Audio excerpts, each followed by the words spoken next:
Okay, good morning, everybody. Today is August 21st, 2014. A little bit, over 4 hours before the market reopened in the US for trading. So I thought I'd do a little brief video and just kind of look at the market, the S&P 500 and the Nasdaq 100 and see what we could expect in the, today or in the coming days. Because, yesterday the S&P 500 was trying to put in a new all-time high, at least on a closing basis. It got close, but right near the close, it kind of pulled back a little bit.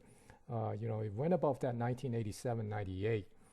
This basically, this close here, and then it pulled back and closed just a little bit shy, of the 1987.98 mark. You can see that it's only about a little bit less than a point and a half from that.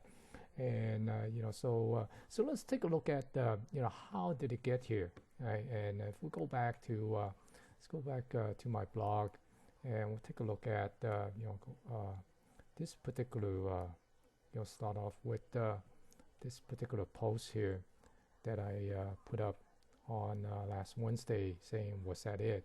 Essentially, we're looking at the a couple of market breadth indicators, like the advanced decline and also the new high, new low. And we see that there were some, positive divergence here between these, two indicators, breadth indicator versus the S&P 500. So it kind of tells us that this August 7, this low here, sort of indicate that the good possibility that it's a low for this pullback that start off from here.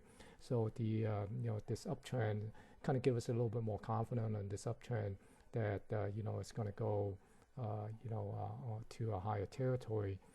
So and same thing on the Q for the Nasdaq 100. So we're essentially seeing slight positive divergence on the AD line as well as the new high, new low. Okay. Then the other one, then I put up this particular chart here. The trend remained to be up. And essentially, we're just looking at, it's kind of simplified things, because I think sometimes, we try to make things more complicated than it is. We basically just want to see what is the state of the market. Is it trending up, trending down, or sideways, or whatever, right? So we just plotted the weekly plot of the S&P 500, and you can see, the price more, going from the lower left corner to the upper right corner. It doesn't take a rocket scientist to see this, is trending up, and even a 6-year-old probably could tell you it's trending up. Similarly for the Dow Jones Industrial and the Nasdaq Composite and the Nasdaq 100 and the New York Composite. Okay, even the Russell, we got a little bit of a sideways here, but if you look at the overall picture, still pretty much on the uptrend, right? Okay, so sometimes we just try to make things too complicated, and sometimes we just need to simplify things. Nothing but just put in the price bar. Right, no moving average and nothing to kind of distort or viewpoint. Sometimes when we see a moving average or some line wiggling there and wiggling that, we're trying to make something out of it, right? Okay, so just kind of focus on make things easy and simplify things. Then on Monday, put up this post. Say here we go again. Essentially, we're basically looking at the S&P 500. This price action here back in February time frame versus the price action that we are seeing here, the similarity of it. And we basically, as a creature of habit, right? We're human, is basically a creature of habit, and we behave a certain way when certain things occur. Like essentially in the marketplace, is more of a fear and greed, and the way that we react to certain action of things, or occurrence of things, and the same sequence of things that occur, right? In the past, we act to a certain way, and in the future, that same sequence, a similar sequence of things that occur, the chances are we're going to act similarly as we have acted previously. Okay, so essentially that's what we're looking at, and we're basically looking at somewhere, similar type of price action to bring up, and with these Fibonacci retracement, and we're basically saying that project somewhere around 2040. That probably be the near term target for the S&P. Okay, so essentially that's what this post was all about. These similarity and how us we as human behave based on these pattern and repetitive behavior. Okay, so let's go and take a look at the chart on the S&P. Right, so you can see we basically trying to put in that new high, and essentially is getting close to that. Chances are, what I'm basically yesterday I also tweeted out that saying that I have tightened up the stop, because I do expect within the next few days we might see a little bit of a pullback. I don't believe this market going to go straight up, right? Basically I think it's we shouldn't expect this thing to just go straight up to that 2040 level, right? So basically we're probably looking at a little bit of a resistance here. Maybe we pop up there and then come back, tag this 2000. I wouldn't be surprised that we're going to tag this 2000 in the next few days. Okay, we might even tag it today. But the thing is, like I was saying, that the market has come too far and too close to that 2000 that it is not going to reverse direction without putting that 2000 in the record book. Okay, so in other words, pretty much we kind of expect the market to tag that 2000 mark. It's just a matter of how much higher would it go after it tagged that 2000. That's the $64,000 question, right? Okay, and right now we see this projection of projecting 2040. That's only a projection. It doesn't mean that it's going to go there, right?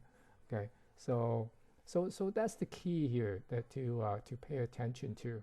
Okay, and essentially right now I'm expecting this, maybe sort of getting a little bit of a pause here. Maybe get up and do a little pause. It's kind of getting a little messy here. Right? Maybe get up this and a little pause here before it take off. So essentially, something like here, right? Back here somewhere, right? So we got a little bit of a consolidation, right? Okay, of the recent gain, right, before it takes off and take out, completely take out the the previous high here, right? So and try to get up to this upward trend line, right? So.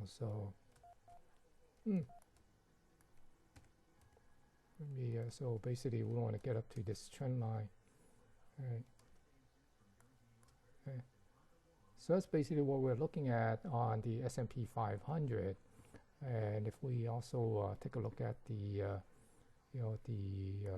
intraday chart here, we might see that kind of pull back a little bit near the close here. Got a little bit of a inverted hammer, a shooting star, doji, a candle here.